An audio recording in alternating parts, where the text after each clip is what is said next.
Hi, everyone. Hello and welcome. And thank you so much for joining us this evening. My name is Melanie, pronounced she, her. I'm the director of Reclaim the Frame, and it's my great privilege to welcome you all this evening for this in conversation with Marlee Matlin and Shoshannah Stern, the star and the maker of Marlee Matlin, Not Alone Anymore. At Reclaim the Frame, we're proud to be collaborating with the film sales agent Dogwoof in support of this film. Just a note on Reclaim the Frame, we're the UK's leading campaign for gender justice in cinema, with a mission to champion women and gender diverse filmmakers, to connect them with audiences and to industry opportunities through training initiatives, advice and mentoring, and building audiences for their work through curated events across the UK and here online. This event is live captioned. I want to thank our captioner, Julia. If you can please see the chat for details on how to enable captioning. I want to thank also our sign language interpreters for this evening, Hahna, Karri, and Jack. And thanks again to Dogwoof, our partners, to Awards for All, who supported this event, and to BFI for their continued support of our work at Reclaim the Frame. And I have the great honour of introducing this evening's guests. So to start with Marlee Matlin, the star of the film that we're going to be discussing this evening, legendary actor who received worldwide critical acclaim for her debut in Children of a Lesser God, for which she received the Academy Award for Best Actress in 1986, becoming the youngest recipient of the Best Actress Oscar at 21. Just 3 years ago, Marlee and her castmates for the Sundance Award-winning film Coda swept every category it was nominated in at the 2022 Academy Awards, including Best Picture. Shoshannah Stern is the film's director and producer. She started out as an actor, the first deaf actor on Grey's Anatomy.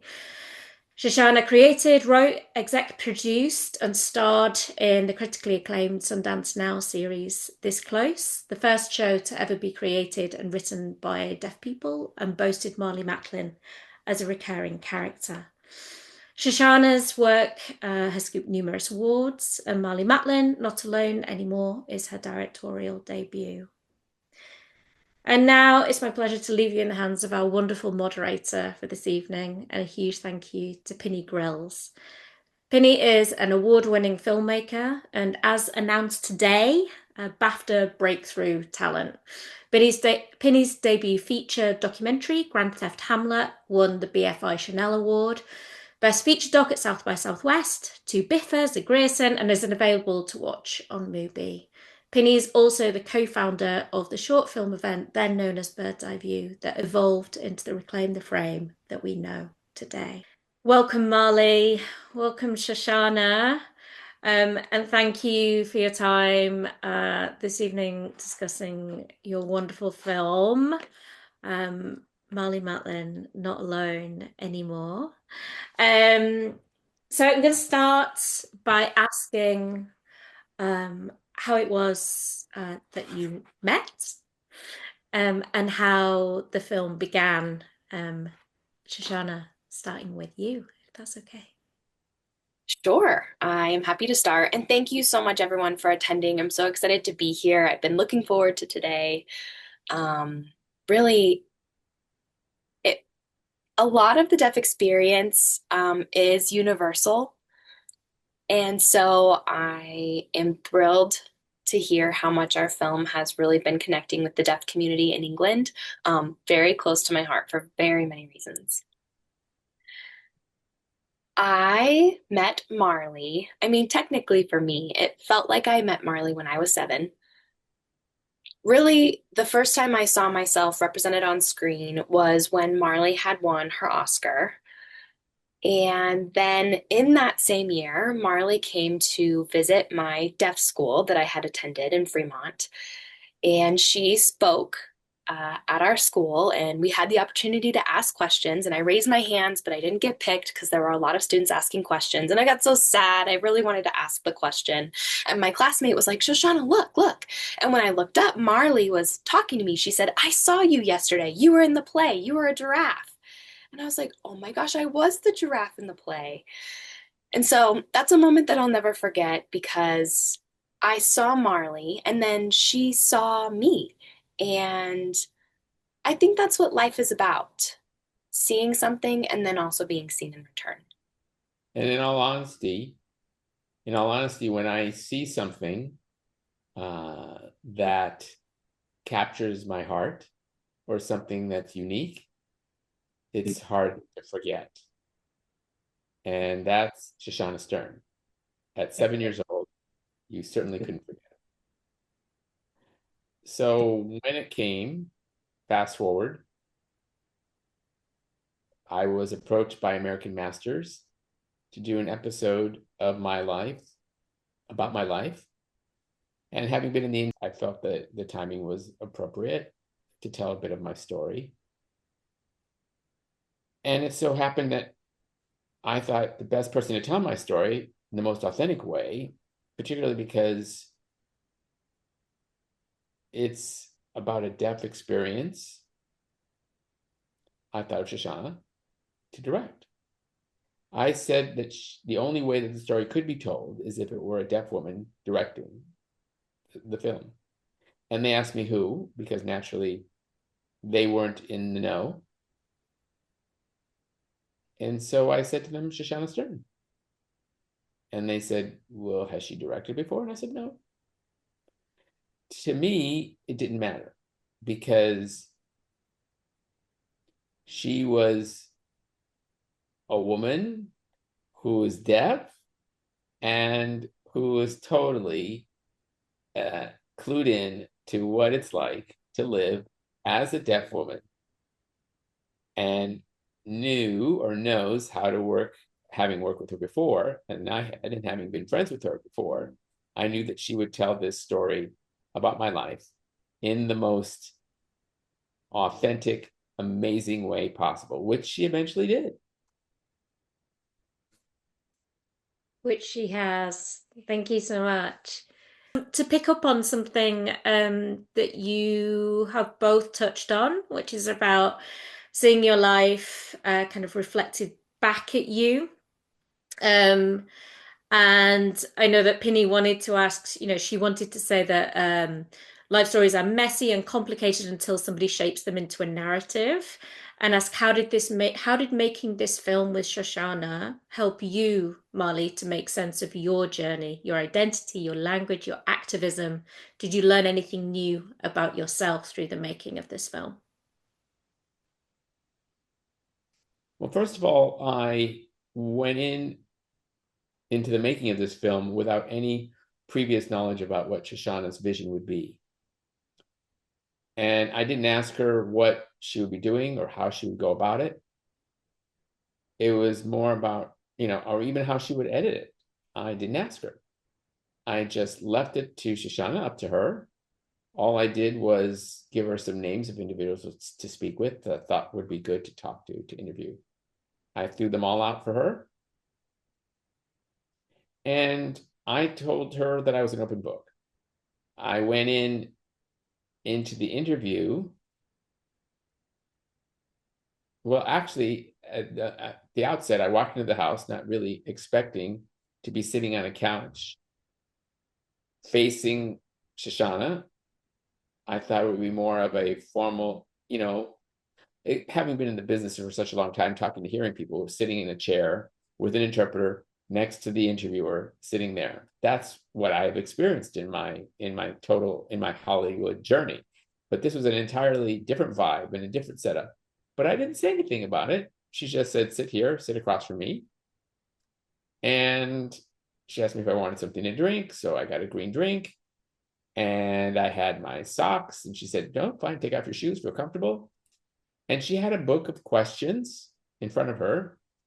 But the first question she asked me, I don't remember exactly what it was, but then she ended up closing the book and it became a conversation. And it just one element led to another. I don't think I've ever felt at ease as I did in speaking with Shoshannah.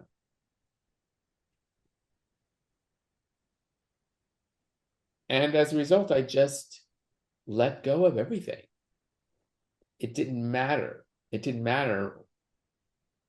I just didn't, I mean, I let go of any expectations. And as I've said to people, this has been a learning process for me, a healing process for me. And I'm still in the middle of all that. I've learned a great deal about myself to the point where it's there's been a lot of unpacking.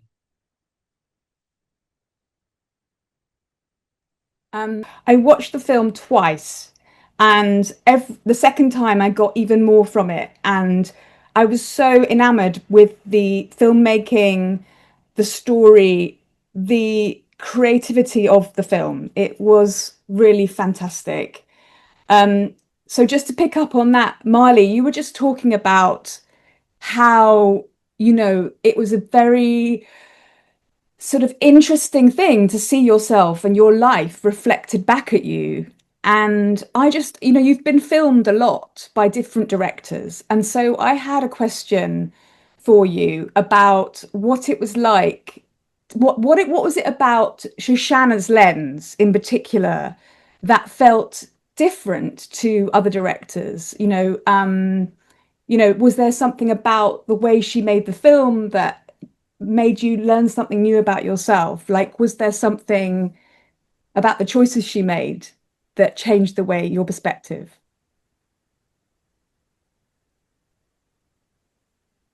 As I mentioned, I really didn't have any idea what her plan was, what her vision would be with this particular film. I basically said, here's my life. Good luck. Do what you want to do with my life story. That being understood, this movie was not about a celebrity setup, if you want to call it that. It wasn't that. I can let Shoshannah expand on that. But I would say that Shoshannah, after I actually saw the film 2 weeks before it premiered at Sundance for the first time.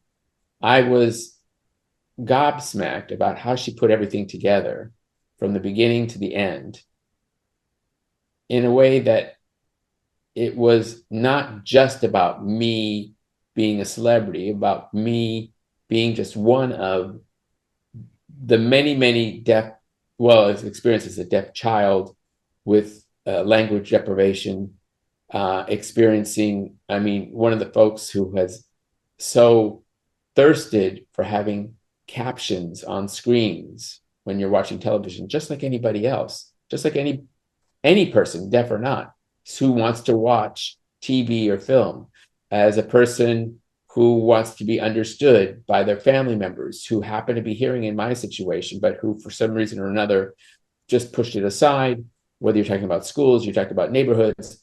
It was about a deaf person, their perspective to life, whether you're talking about work, relationships, family dynamics. And this deaf person that you're watching just happened to be a celebrity. Just happened to be a celebrity. So, working with Shoshannah as a director, I have to say the relationship between the two of us was just, it was a gift. It was a gift for me to be able to work with her in a way that I hoped I would work with anybody. And in fact, I would do it again with her because the communication was so, I could say 100%, there was no barriers. And not to say that there's anything wrong with the other directors I've worked with over the span of my career, 40 years. It's always with a third person, however, with an interpreter, which is fine. But it was nice to not have to worry to make sure that the interpreter understood me perfectly. I understood them perfectly. You have to understand, I'm a perfectionist. Every director that I've had has been a different experience. And I'm going to refer to Shoshannah because she understood me. She understood me perfectly. And that's basically how it worked. That is just incredibly beautiful. And I suppose, Shoshannah, I have a question for you now about, I noticed when you made the film that you made some specific choices which really did reclaim the frame for Marlee. And this is called Reclaim the Frame. And I thought perhaps I should talk about that. And as a filmmaker, one filmmaker to another, I noticed things like when you showed excerpts of Children of a Lesser God, Sarah's voice is normally voiced by James, but you decided to put the captions onto Sarah. There's little things like that, which I was like, that wasn't in the original film, but you decided to do that. And I absolutely loved that. The other thing that I noticed was that you used this split screen, which felt so natural. And the ASL was the commentary on the archive. And I really felt that those two emotional linguistic experiences worked really well together. And it felt so great to see that. And there was things around audio as well. But I just wanted to ask you about those choices and if there was anything else that you felt you did to reclaim the frame for Marlee.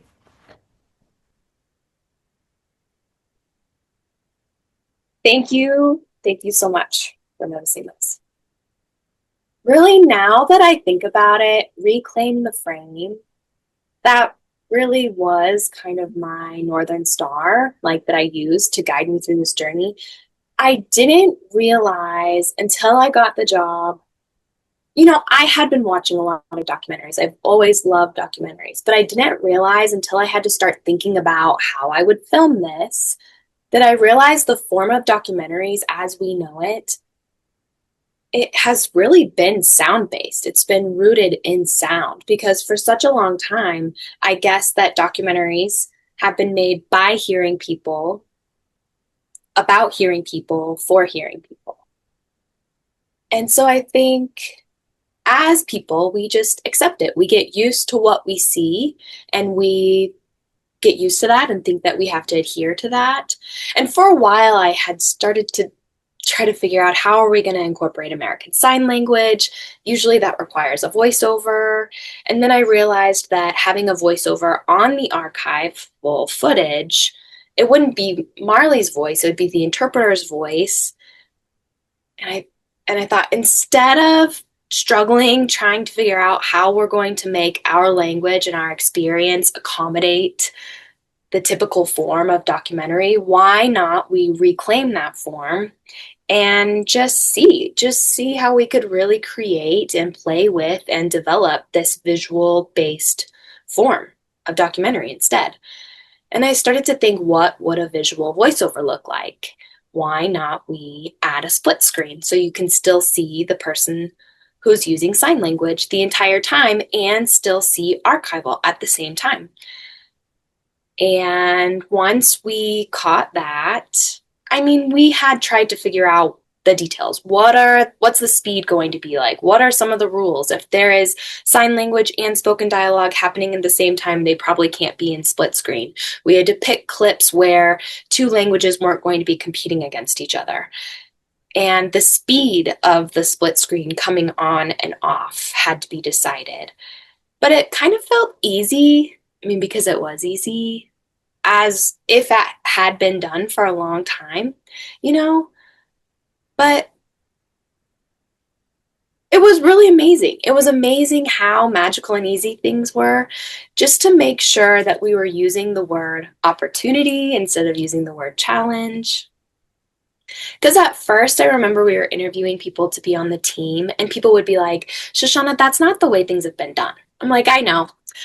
Let's just take this opportunity to figure it out. And so those on my team were ones that thought that it would be fun. And I knew I wanted to work with these other amazing filmmakers and artists. I had Allison O'Daniel. She's deaf. She worked on our team. She helped us with the captions. And I felt like, again, captions for a long time have been made by hearing people and what they think we need as deaf people.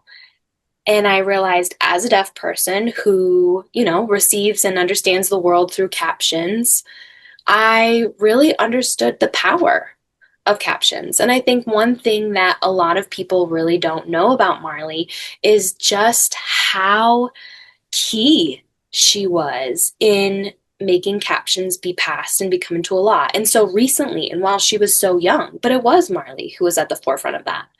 And I thought, what better way to demonstrate the power of captions by kind of forcing or inviting, we'll say inviting, inviting hearing people into that experience. What it's like when you actually have to rely on captions to understand a language that is not your native language. What does that feel like? And so when captions aren't there in the film, what type of information is missing? If you do look away, what is lacking? Because again, I wanted to use the form of a celebrity biopic, but then shift that and reclaim it into making this story about language deprivation. And I think people won't ever really understand it until they're able to experience it. Which is why Children of a Lesser God, I knew that I wanted to give the character Sarah her voice back. Because I also played Sarah, like so many deaf actresses out there. And in the play, the first line says, "We are in the mind of James." James leads. That's how the play is written. And so we always see Sarah, and maybe we don't realize it, but we always see Sarah how James perceives her and not how she actually is or how she actually lives in the world. And she's always voiced by James. And so if James decides, oh, I don't want to voice this line that character signs, or whatever she says is not important, then the audience doesn't understand her. And that part in the film where Sarah screams in the "All Speak to Me" scene, she says her lines, and those lines are scripted. But they decided not to caption those in the film. And to me, like, I still can't see that scene without crying, because not only is what James saying to that character, Sarah, he's also taking away her voice because she says something. And his emotions, his privilege in that moment, he's saying, no, I'm not going to voice that. So the audience doesn't know what she's saying. And I really wanted to give Sarah's voice back. In a way, that's what a lot of us have to deal with as deaf people. We are perceived and represented on screen by how other people see us and what they feel is important to share about our experience. And so that was exciting. It was exciting for me to be able to give Sarah's character captions and words and language. And when I see that, I cry for different reasons. Like, finally, she has a voice. There was something magical and very special, I think, for Another thing, people watching that. It really was very special that you did that. It was so subtle, but it was so important. So thank you for doing that, Shoshannah. Thank you. And I think Marlee was wanting to say something. Sorry. Another thing, on another day, there was a film of Children of a Lesser God screening at the Academy, at the museum, Academy Museum. And I, as a governor, they asked me, would you mind giving the approval to put my film in on a screening on a Sunday at the theater? And I thought, well, would that be okay? I'm not sure, but I said, fine. And do you want me to show up? And I said, well, okay, fine. And so I brought my family, my kids, and we sat down, and I didn't even think about captioning. I didn't think that there was going to be any captioning, but they burned the caption onto the screen, and I was amazed to watch the film that way. And when that scene that Shoshannah just referred to about the screen, people were, because it was captioned for the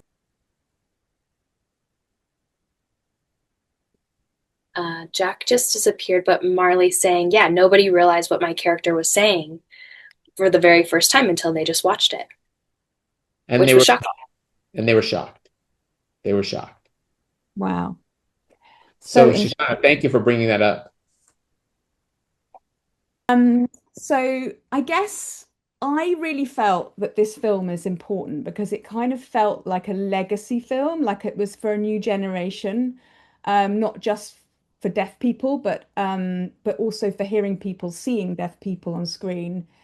And I guess, the film is Not Alone Anymore. That's the title. And, it begins and it ends with 2022 Oscar win.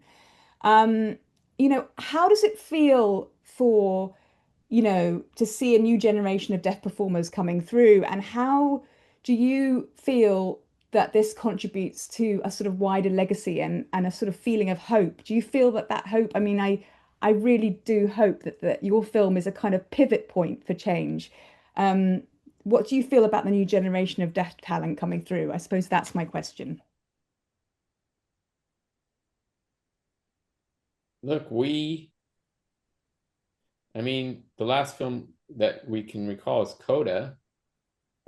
And, it's been 35 years since Children of Lesser God, between Coda and Children of Lesser God, in terms of recognizing deaf actors and telling a deaf story. You know, then Coda comes along, which was nice, and it got the recognition that it did. But we want that journey to keep on going. I don't want it to make it all about awards. I think it's more about recognizing films. That would be great. So it would be greatly appreciated and welcome to be able to continue the journey, because there are so many stories in our culture, in our community, that are just beautiful stories to tell, and touching stories, deserving to be told stories. And I think there's probably a great deal of fear, I guess, whatever it is, whoever has the power to make things happen in Hollywood, to have a struggle with those kind of stories. It shouldn't be that way. So in this case, with this film, I'm excited for more people, a new generation, to see this. And I'm excited for everybody, particularly you there in the UK, to watch it if they haven't had a chance to see it yet. Shoshana?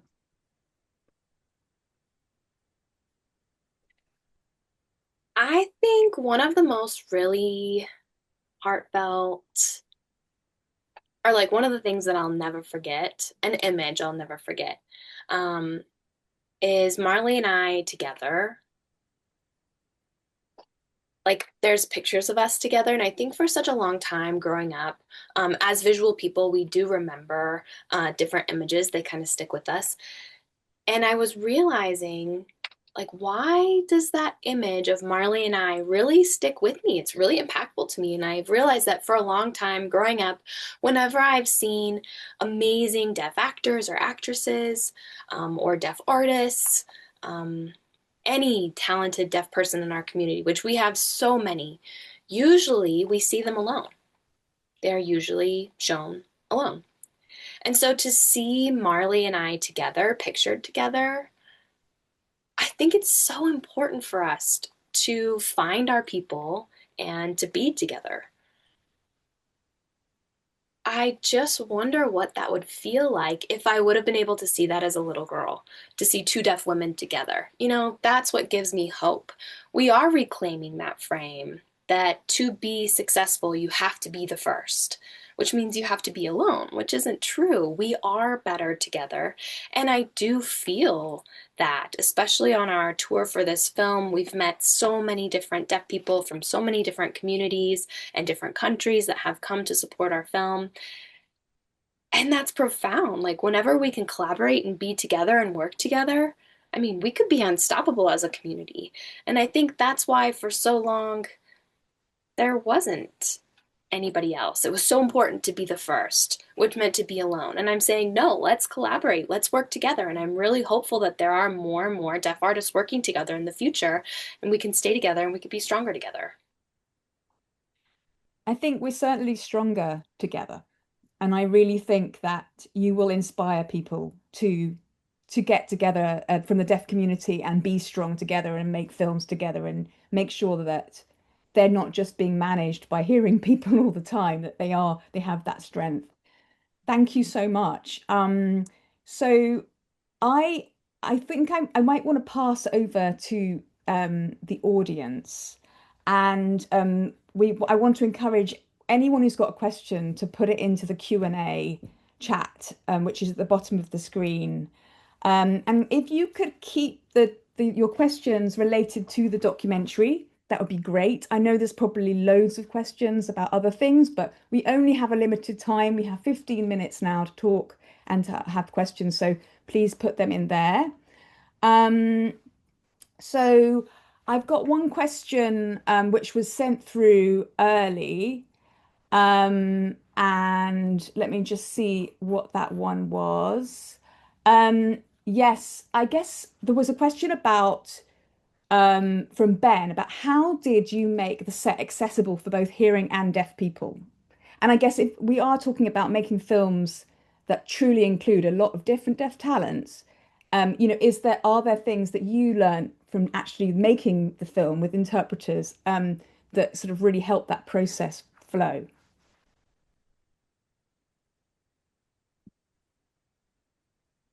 Maybe this to Shoshannah, Yeah. maybe? Yeah. Yes.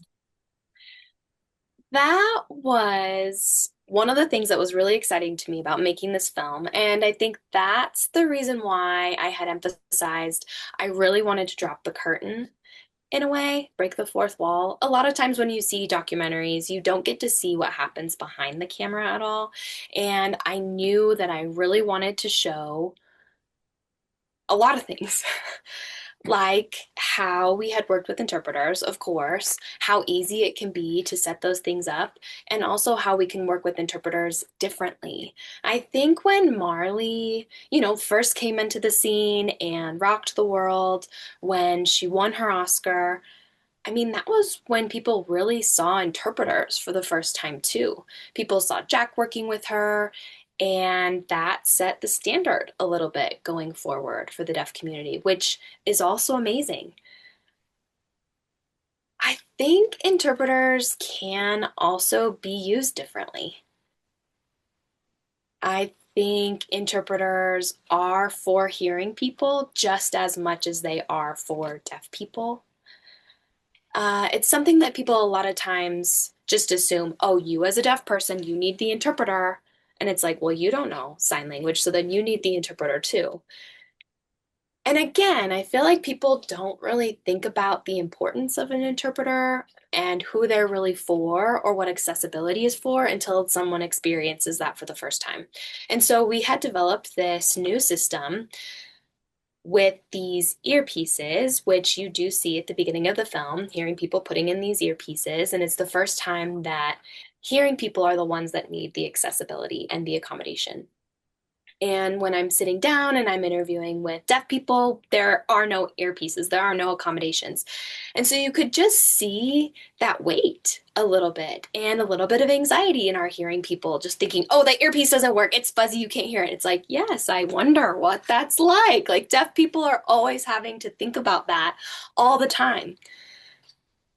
And so it's a little bit funny because that feeling of stress, like I've always seen that on Marlee in all of her interviews. I've felt that myself when I go to interviews or other deaf people being interviewed. Deaf people are like, "Oh, you have to hold for sound? Wait, where's my interpreter? Wait, you're telling me something you didn't respond right." And I didn't want that. I always told my production team that we are making this film for both audiences, deaf audience members and hearing audience members. Of course, it would be for both. But I'm also inviting the audience into a different experience of accessibility, of captions, and to really understand that the central messaging of the film is that there is value in language, there is value in words and community. And I think people won't understand that until they actually have to feel it for themselves. And so, yeah, accessibility is a part of it, but also the heart of the film. Well, I think it was great the way you showed it in as part of the filmmaking, and you showed the kind of waiting, the moments in between the interviews and how it was set up. I found that fascinating and very honest. and as a filmmaker, really useful to see actually. Um, I've got a very specific question from someone here that works in post-production as a supervisor on, and she worked on a deaf drama that we had on the BBC recently called Reunion, which was probably one of the first um, one of the first dramas I've seen for a mainstream audience that was had mostly deaf cast. And this person is saying that they were shocked that they saw that they blocked they I mean I was shocked at how I was blocked employing a deaf editor, and she wanted to know about the editor of the film and how you feel about editing, deaf editors and deaf post-production staff. Um, I mean, I'm an editor and I'm hard of hearing, and I have had everything pre-captioned before I edit. So for Grand Theft Hamlet, I edited it and I had it all captioned beforehand. And so I think it's totally possible, but I know there are some barriers to people in post-production who are deaf in particular. Have you got anything that you can say about that?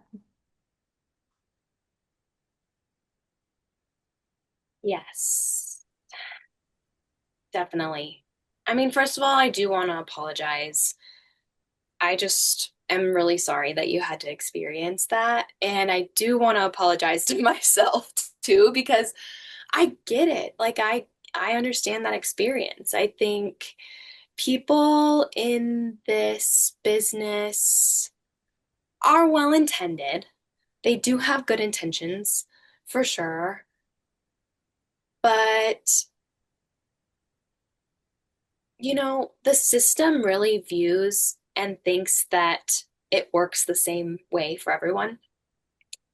And it doesn't. The system doesn't work the same way for everyone. And so, in trying to hire people, I think a lot of people first look at experience and what someone's resume may be, what their credits are. And that's what they told Marlee when Marlee hired me. They said, "Did Shoshannah direct before?" And Marlee said no. And really, if Marlee hadn't pushed or advocated for me, there was no way that anyone would have let me, as a deaf woman with no experience, to take on that responsibility of directing by myself. And so I think if we're lucky enough as deaf people to get into positions like this, I believe that you do have the responsibility and gift, both at the same time. It is a responsibility and it is a gift to push the system as much as you can, push form as much as you can, push perspectives as much as you can.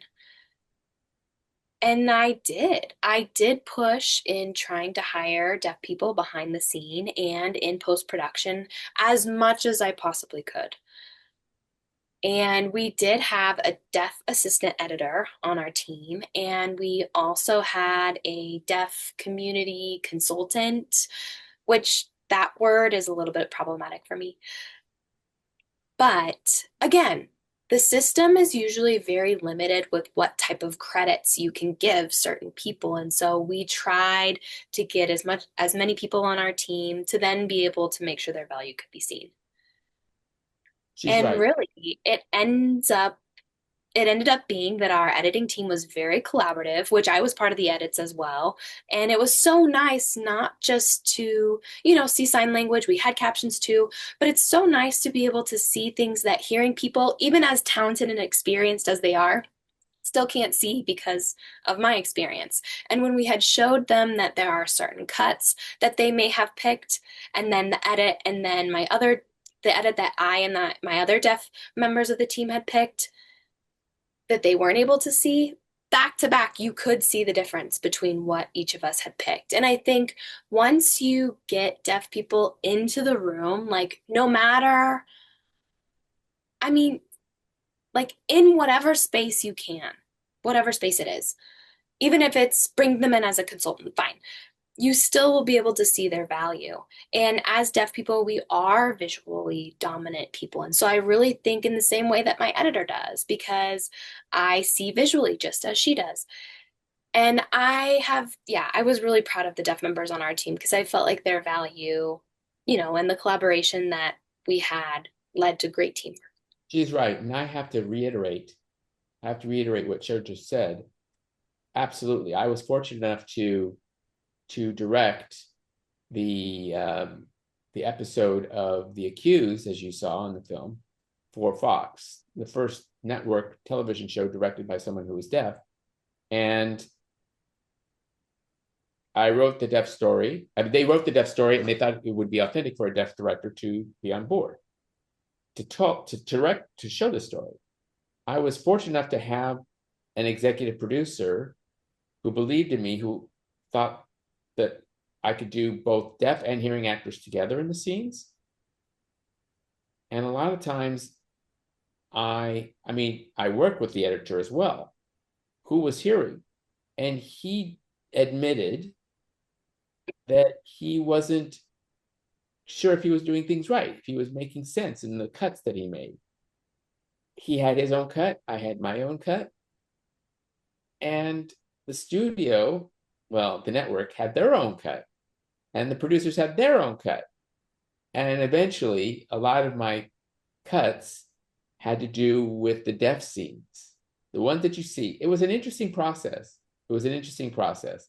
So again, it is important. It is, a cutthroat industry when it comes to post. And I don't know. I mean, I guess what Show just said, it's all about the talent that they bring to the table. It's about who you know. And I'm sorry that, whoever you were talking about was blocked from editing in terms of the show. Yeah. What can I Um, say? Thanks for that wonderful answer. I think it is just about making it more normal to employ deaf people and to see their value. I think this person said actually that when they brought on the deaf editor, eventually that they were the best person in the team or something. So that's great. So I have a question here from someone from Indonesia. Her name is Fania, and she watched the documentary at Jakarta World Cinema last month. And she said, "Thank you so much for the film. It was amazing. It made her want to learn ASL again." And she said, "Thank you, Marlee, for your advocacy making closed captions more accessible because for someone whose English is not their first language, closed captions have broadened my movie watching experience." So this is a good example of somebody that captioning is not just for deaf people, it's for people, all kinds of people. And so she's saying thank you, Marlee, for that. She said the question that she has is for both of you. And she said, when you have a situation where you have a creative block and you can't get over a problem and you don't know how to continue a project, how do you break out of that? Do you have any magic tricks for that? Um, I think we've all experienced that, Fania. So if you've got some ideas, Shoshannah and Marlee, we'd love to hear them. Okay, so Marley is saying, so this is why I love acting because I can try different characters and we can do different takes, and each take can be a different take. And that has just always allowed me to be creative in different ways. And I do have creative blocks and I do struggle sometimes creatively. And my experience as a director on the set of Accused was the same way. But then we had a time crunch. We really had to get through all of our filming. And so I didn't really have much time to get super creative. But that's what you do in in pre-production, you have your schedule, you go through your rehearsals, which rehearsals are okay. But it does take a team. It takes a team to work collaboratively and to work together and not working alone and making decisions on my own. It does take collaboration. It is important to work together, and everyone has their own perspectives on the same situation. As long as you come to agreement, whatever works. Show? Shoshannah says yes, absolutely. I mean, I feel the same as Marlee. One cool thing about being able to be a director was being able to lead. I think leading doesn't always mean having to do it by yourself. Like I've said from the beginning, if if an issue comes up, like for example, being on set and realizing, oh, we have a last minute situation, whether it's a camera issue or it's a situation with the house we're filming in, I have always said, let's have a team meeting. And if anybody has any ideas, let's solve this together. Let's collaborate. And I do want to hear everyone's ideas. And I want it to be a collaboration. And so then the problem always ended up being solved. Always. Whether the solution came from me or whether the solution came from someone else, it's still as effective no matter who the solution comes from. And so I do think it's important to work as a team when you get stuck. That's always a good solution. There's always a lot of bumps in the road, and I just think I agree with you. There's always a solution, and it's just about keeping going. It's perseverance, you know. We have a sign that this is the perseverance sign. I've got a very sweet question from Todd. He is doing a BA, which is an undergraduate degree in performance for deaf and hard of hearing in Glasgow, in Scotland. And he has a question, and he wants to get your advice for someone who's young and new to acting and directing in the industry. He just wants to know, you know, how did you start, and how can he start, I suppose, and get a foot in the door?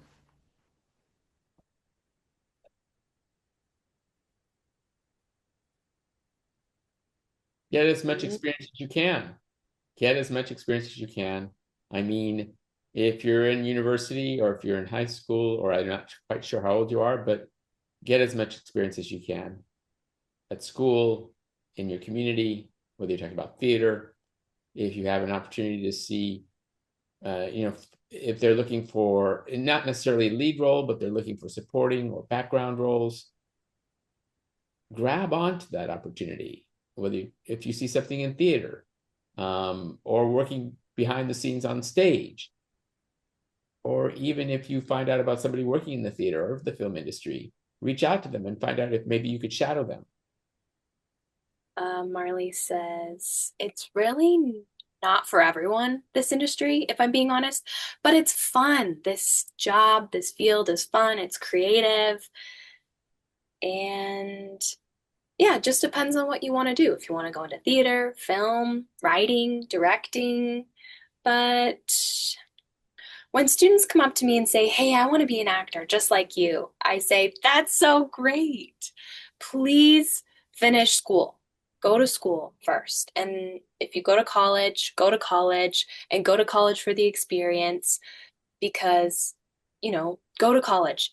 And at the same time, find something else. But it's important to go to college so you have something to fall back on because I didn't go to college.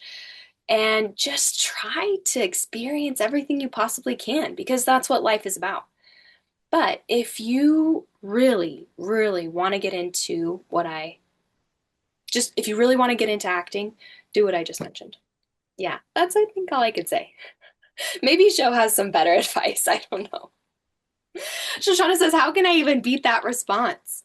There's no way. No, hats off to you. That was advice from the queen. And then Sho froze for Karri. This person is doing a degree already, so they're probably about 19, 20 years old, so they're doing a course already. So I guess it's how do you get into the industry after you leave college? I suppose that's also specifically the question, because yeah. And Sho's back. Karri didn't see her before, but Sho was saying, hopefully you guys can see me okay.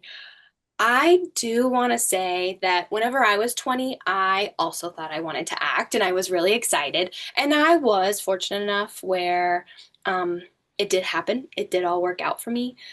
But the odds of getting into acting are quite large. Doesn't mean that we're saying don't do it, but for someone who did start off as an actress, I mean, it was tough. My first time on a TV set, seeing all the things that go on behind the camera that you don't see when it gets to the screen. There is so much creative work. There's lighting people. There are people that do the lights on set and they are artists as well. And they are also creative and they take it seriously, their lighting job. And then you have costume. Costume design is serious If you are drawn to a creative field, maybe you think you want to be an actor, or maybe you're just drawn to the industry and being creative. And people behind the camera have longer, more stable work than actors do, especially as deaf actors. Honestly, there's little work out there, unfortunately, which I do hope it changes in the future. But behind the camera, it's just as important to have a job there, maybe if not more important, because they are creating the world the actors have to perform in. We have to be in, and there's also issues having to do with unions here in the United States. Unions can be quite difficult. They tend to be very exclusive in terms of your membership. So, I mean, we're just trying to be honest as best we can. It's hard. It's a hard truth to have to deal with. It's not impossible. It's not impossible, but it's a difficult path to take. I would just add one more thing to that is that I think that doing things with your peers, with your friends, with groups, you've got a course that you're on and you're studying performance for deaf and hard of hearing people, and you're going to have a group there, do stuff together, make a theatre company, start stuff, show it, that will be seen by the industry. Like, make your own generation. I have so enjoyed talking to Shoshannah and Marlee, and Reclaim the Frame is a perfect description of all the things we've been talking about. So it was fantastic to be hosted by Melanie and her team. Um, I would just, I'm just feeling so inspired by everything they said, and I just want to pass over to now to Melanie to close for the night. Thank you both of you for being here. Thank you to the interpreters. I want to see all your new films. Please make more.